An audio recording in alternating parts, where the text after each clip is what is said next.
Hello and welcome to today's book chat. My name is Charlene Carr and I'm here today to talk to you about Small Great Things by Jodi Picoult.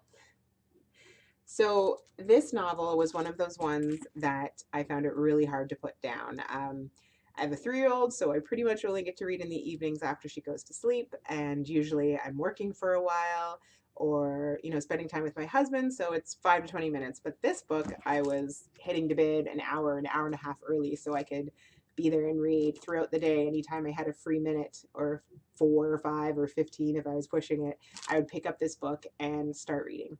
I will say that when I first started to read, I was a little uncomfortable. Um, the opening perspective is of a middle-aged Black woman, Ruth, who is a nurse. And as you can see, the author is not that.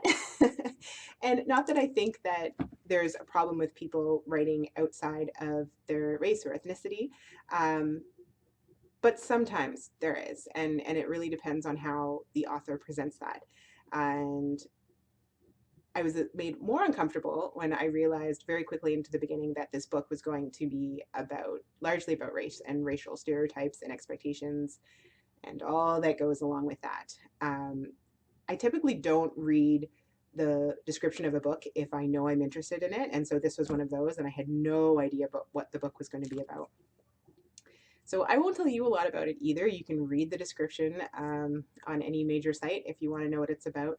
I will say that it involves a trial, and a trial where the lawyer, who happens to be a professional, privileged white woman, is discussing with her client Ruth and making the choice throughout the majority of the book to not have race come up in the courtroom when Ruth is on trial for something that was entirely instigated because of race and because of the hatred and judgment shown by a white supremacist.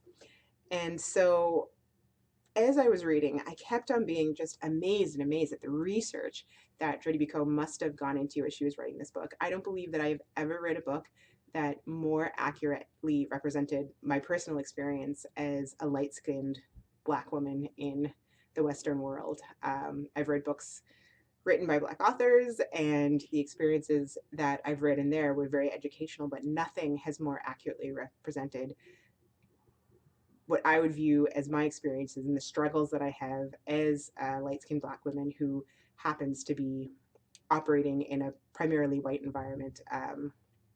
I don't live in a Black community. I didn't grow up in a Black community. And so there are different experiences and ways of seeing and viewing the world that happen with this. And this book is incredibly educational to an experience that you might not have had yourself. And it was educational even for me in many ways. I shouldn't say even for me, but for me as well. And I think any reader could learn a lot from this book about opinions and ideas and ways of viewing that you might not have thought about.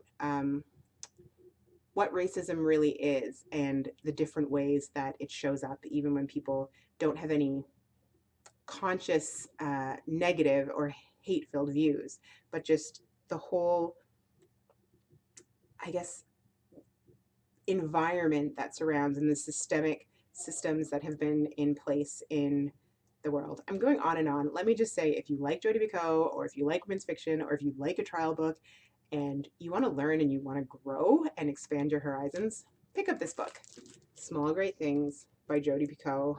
It was an excellent read and I highly, highly recommend it. And if you want to hear a bit more of my thoughts in written form, you can head over to charlenecarr.com.